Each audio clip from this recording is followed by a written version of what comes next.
అన్నను దూషించిన వాడితో చేతులు కలుపుతాడని మాకు అంత సిగ్గు లేకుండా ప్రవర్తిస్తారని మాకు తెలియదు కదా. అలగా జనమని మాట్లాడిన వాళ్ళతో భుజాల మీద చేతులు వేసుకొని తిరుగుతారని మాకు తెలియదు కదా.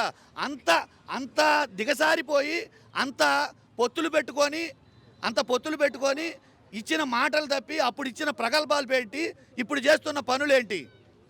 అంతెందుకండి, నా గెలుపు నీ చేతుల్లో పెడుతున్నానని చెప్పేసి పిఠాపురంలో ఒక పెద్ద ఆయన చేతులు పట్టుకొని బతిలాడి ఒక్కసారి నన్ను అసెంబ్లీకి పంపించండి అని చెప్పి దండం పెట్టి తర్వాత గెలిచిన తర్వాత మొన్న సభలో ఈ గెలుపు మా సొంతం, ఎవడన్నా ఏదన్నా అనుకుంటే వాడి కర్మ అని చెప్పేసి మాట్లాడారు.